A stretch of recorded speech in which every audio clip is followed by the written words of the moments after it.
লোকৰ পিঠাই বিহু খোৱা দিন নাই আৰু পৰাগ অসম পেজত বিশেষকৈ আমি সেইসকল মানুহক সজাগ কৰাৰ উদ্দেশ্য লৈ পেলাই এই কথাটো আমি বহুবাৰ কৈছোঁ যে আপোনালোকৰ যি পোহনীয়া গৰু আছে, যি আপোনাৰ পোহনীয়া ছাগলী আছে, এইবিলাকক নিৰ্দিষ্ট ঠাইত, সংৰক্ষিত ঠাইত, য'ত কাৰো অসুবিধা নহয়, বেলেগ মানুহৰ য'ত দিগদাৰ নহয়, তাত আপুনি এৰাল দিয়ক, তাত আপুনি এৰি দিয়ক, কাৰো ক্ষতি নাই।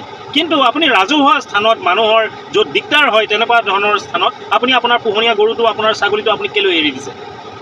আপোনাৰ একো অসুবিধা নহয়, আপুনি গৰুটো এৰালৰ পৰা খুলি দিছে, ৰছীৰ পৰা খুলি দিছে, আৰু আপুনি অফিচ কাছাৰী কৰিবলৈ বা কাম ধান্দা কৰিবলৈ আপুনি ওলাই গুচি গৈছে, সন্ধিয়ালৈ ঘূৰি আহিছে আৰু গৰু আহি আপোনাৰ ঘৰ পাইছে, আপুনি গৰুটো বান্ধিছে আৰু বাল্টিংটো লৈ গৰু খিওৱা আপুনি আৰম্ভ কৰিছে, আপোনাৰ একো অসুবিধা নহয়। কিন্তু সেই গৰুটোক বচাবলৈ ৰাস্তাত কোনোবা মানুহে নিজৰ জীৱন পৰ্যন্ত ত্যাগ কৰিব লগা হৈছে, সেই কথাটো কিন্তু সেইসকল মানুহে বুজি নাপায়। গতিকে সেইসকল মানুহক আৰু লোকৰ পিঠাই বিহু পাতিবলৈ নিদিয়ে। লোকৰ দানা, লোকৰ গেলা আলু, লোকৰ গেলা পচা খাই পেলাই ঘৰত গাখীৰ দিয়াৰ যি বেপাৰ সেই গৰু ছাগলীৰ, সেইবিলাক কাম আৰু এতিয়া প্ৰশাসনে কৰিব নিদিয়ে। স্কুলৰ খেলপথাৰ বা তেনেকুৱা যিবিলাক ৰাজহুৱা নামঘৰৰ পথাৰ বা ৰাজহুৱা যিবিলাক স্থান আছে, সেইবিলাক স্থানত যাৰ বেলেগ মানুহৰ ক্ষতি হয়, যে বেলেগ মানুহৰ অসুবিধা হয়, সেইবিলাক ঠাইত আপুনি আপোনাৰ গৰু আৰু ছাগলী এৰি দিব কিন্তু এতিয়াৰ পৰা নোৱাৰিব। কাৰণ আপোনাৰ গৰুটো যদি আপুনি সেই তেনেকুৱা স্থানত যদি এৰি দিয়ে, যদি আপোনাৰ ছাগলীটো তেনেকুৱা স্থানত এৰি দিয়ে, প্ৰশাসনে তাক ৰছী লগাই কিন্তু বান্ধি নিৰ্দিষ্ট ঠাইত নি পেলাই থৈ দিব, নিৰ্দিষ্ট ঠাইত নি পেলাই সেই গৰু আৰু ছাগলী আপোনাৰ থৈ দিব। যদি আপুনি গৰু আৰু আপোনাৰ ছাগলীটো আপুনি সেই ঠাইৰ পৰা আনিব যায়, আপুনি বিচাৰি যায়, তেতিয়াহ'লে আপুনি এটা টোপোলা, এটা মোটা ৰকমৰ টোপোলা আপুনি বান্ধি লৈ যাব লাগিব হয়তো, কাৰণ আপুনি তাত জৰিমনাও দিব লগা হ'ব পাৰে। গতিকে এতিয়া আৰু পলম নকৰিব, এতিয়া আৰু তেনেকুৱা ধৰণৰ কাম নকৰিব। যিবিলাক কামক লৈ সমাজখনৰ মানুহৰ বিপদ আহিব পাৰে, আপুনি তেনেকুৱা কামৰ পৰা এতিয়া আৰু বিৰত থাকক। এয়া দেখিছে আপুনি, এইসোপা গৰু এনেকৈ মেলি দিছে, ৰাস্তাৰ ওপৰত পিনপিনাই ঘূৰি ফুৰিছে, আৰু ইয়াৰে কোনোবা এটা গৰুৱে কোনোবা এটা সময়ত কোনোবা এখন গাড়ীৰ আগলৈ হঠাৎ দৌৰ মাৰিব, আৰু সেই গাড়ীখনৰ কি এটা সমস্যা হ'ব সেইটো আপুনি এবাৰ ভাবি চাওকচোন। গতিকে এনেকুৱা ধৰণৰ যিবিলাক কাম কৰা মানুহ, সেইসকলক সজাগ কৰি দিছোঁ, সেইসকলক সাৱধান কৰি দিছোঁ, আপোনালোকে এনেকুৱা ধৰণৰ কাম কৰা বন্ধ কৰক। আৰু এতিয়াৰ পৰা আপুনি এনেকুৱা ধৰণৰ কাম কৰিব নোৱাৰিব। যিসকল মানুহে এনেকৈ গৰু এৰি দিয়ে, ছাগলী এৰি দিয়ে ৰাস্তাৰ ওপৰত চৰিবৰ কাৰণে, সেয়া নেশ্যনেল হাইৱে হওক বা সেয়া ষ্টেট হাইৱে হওক, কোনটো ৰাস্তাত চৰিব এৰি দিছে সেইটো ইম্পৰ্টেণ্ট নহয়। কিন্তু এতিয়াৰ পৰা আৰু প্ৰশাসনে যদি এনেকৈ গৰু আৰু ছাগলী যদি ৰাস্তাৰ ওপৰত পায় বা ৰাজহুৱা স্থানত যদি পায়, তেতিয়াহ'লে আপোনাৰ সেই গৰু আৰু ছাগলীটো নিৰ্দিষ্ট সংৰক্ষিত এলেকাত বান্ধি লৈ গৈ থৈ দিব। আৰু যদি আপুনি আনিবলৈ যায় তাৰ পৰা, তেতিয়াহ'লে এটা হয়তো মোটা ৰকমৰ এমাউণ্ট আপুনি দি সেই গৰুটো মোকলাই আনিবলগীয়াও হ'ব পাৰে। গতিকে এতিয়াৰ পৰা আপুনি সাৱধান হওক, সজাগ হওক, আৰু আপোনাৰ গৰু যদি আপুনি পুহিছে, তেতিয়াহ'লে আপুনি ঘৰতেই তাক প্ৰতিপালন কৰাৰ চেষ্টা কৰক, বা আপুনি তেনেকুৱা এটা সংৰক্ষিত এলেকাত তাক প্ৰতিপালন কৰাৰ চেষ্টা কৰক। ঘৰত দানা কিনি আনক, খেৰ কিনি আনক, ঘাঁহ কিনি আনক, আৰু তেনেকৈ ধৰণে পোহপাল দিয়া আপুনি আৰম্ভ কৰক। নহ'লে গৰু আৰু ছাগলীৰ পৰা কি হ'ব সেয়া আপোনাক মই আৰু হয়তো ভালকৈ বুজাই ক'ব নালাগে। আপুনি দৰকাৰ পৰে এই তলত দিয়া এই নিউজটোৰ এই বিশেষ সম্প্ৰচাৰ আপুনি এবাৰ চাই লওক। আৰু দেখিছেনে, এখন মই ব্ৰিজৰ ওপৰত বৰ্তমান আছোঁ, আৰু ব্ৰিজখনৰ ওপৰত তেনেকৈ এটা পৰিয়াল আচলতে গোটেইখিনি এনেকৈ ঠিং মাৰি ৰৈ আছে। আৰু কোনোবা এটা সময়ত দেখিব ইয়াৰ পৰা কোনো এটা গৰু জাপ মাৰি কোনো এখন গাড়ীৰ আগলৈ দৌৰ মাৰিব, কোনো এখন বাইকৰ আগলৈ দৌৰ মাৰিব, আৰু সেই বাইক আৰু সেই গাড়ীখনৰ কি কণ্ডিশ্যন হয় সেয়া হয়তো মই বুজাই আপোনালোকক ক'ব নালাগে। আৰু এনেকৈ ধৰণে এম্বুলেঞ্চবিলাক ঘূৰি আছে, সেই এম্বুলেঞ্চৰ আলহী হ'ব লাগে সেই তেনেকুৱা কোনো এঘৰ মানুহৰ কোনো এজন ব্যক্তি। গতিকে সজাগ হওক, সাৱধান হওক এতিয়াৰ পৰা। সেইকাৰণে কৈছোঁ, লোকৰ পিঠাই বিহু পতা বাদ দিয়ক। বহু মানুহ আছে নিজৰ গৰুটো নি পেলাই স্কুলৰ ফিল্ডখনত এৰাল দি থৈ গুচি আহে, আৰু সেই গৰুটোৱে হেমেলিয়াই থাকিব। স্কুলখনৰ ল'ৰা ছোৱালী পঢ়া শুনাৰ মন সেই গৰুটোৰ মাতলৈ গুচি যায়, সেই ছাগলীটোৰ মাতলৈ গুচি যায়। তেওঁলোকে সেই কথা বুজি নাপায়। এতিয়াৰ পৰা আপুনি তেনেকুৱা কাম কৰিব নোৱাৰিব। এতিয়া পঞ্চায়তকো দিছে, গাঁও পঞ্চায়তকো এই দায়িত্ব দিয়া হৈছে, GMCত এই দায়িত্ব দিয়া হৈছে।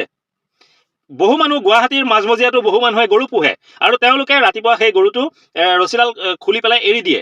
ক'লে এৰি দিয়ে? তেওঁলোকৰ গৰুটোৱে গেলামালৰ দোকানৰ সন্মুখে গৈ গেলা আলু বিচাৰি, গেলা পিঁয়াজ বিচাৰি খাই ফুৰে, বিচৰণ কৰি ঘূৰি ফুৰে, আৰু সন্ধিয়া আহি ঘৰত আহি গাখীৰকণ দিয়ে, তেওঁলোকে গাখীৰকণ খাবলৈ ৰৈ থাকে। সেইসকল মানুহক উদ্দেশ্যে আজি বিশেষভাৱে এই ভিডিঅ'টো মই প্ৰস্তুত কৰিছোঁ। আগতেও আচলতে মই এনেকুৱা ধৰণৰ ভিডিঅ' প্ৰস্তুত কৰি দিছিলোঁ। বহু মানুহে ভাল পাইছে, আৰু বহু মানুহে উল্টা কমেণ্ট কৰে মোক, আপোনাৰ কি হ'ল, আপোনাৰ কি ক্ষতি হ'ল, আপোনাৰ গৰু নাই নেকি, এনেকৈ কয়।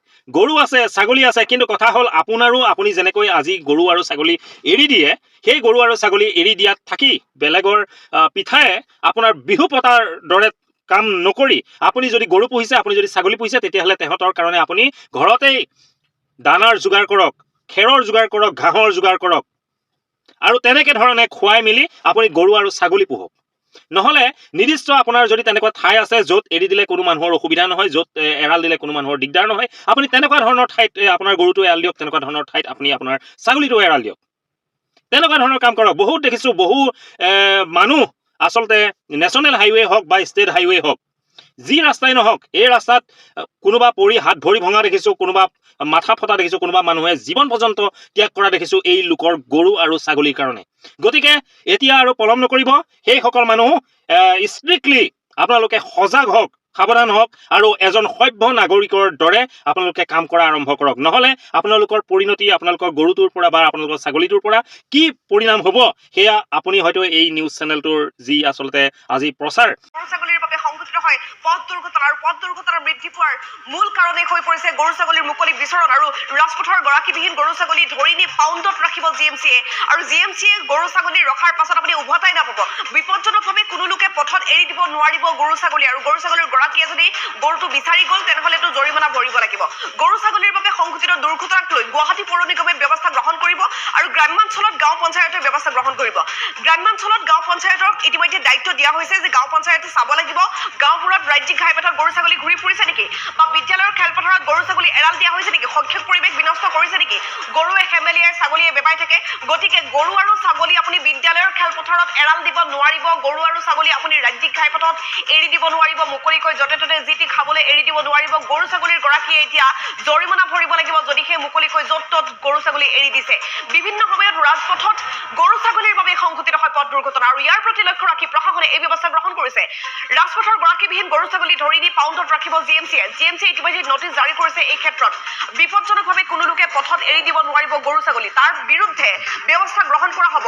সকলো প্ৰস্তুতি সম্পূৰ্ণ কৰিছে GMCয়ে। ইফালে গৰু ছাগলীৰ বাবে সংঘটিত দুৰ্ঘটনাক লৈ গুৱাহাটী পৌৰ নিগমে যিটো ব্যৱস্থা লৈছে, একেই ব্যৱস্থা গ্ৰাম্যাঞ্চলসমূহত কৰি দিয়া হৈছে। গাঁও পঞ্চায়তক দিয়া হৈছে দায়িত্ব, গ্ৰাম্যাঞ্চলসমূহত ব্যৱস্থা ল'ব গাঁও পঞ্চায়তে যে গাঁৱত য'তে ত'তে ঘূৰি ফুৰিছে নেকি গৰু ছাগলী। এয়া মই দেখাইছোৱেই, এয়া শুনা পাইছেই। গতিকে সজাগ হওক। জয় আই অসম।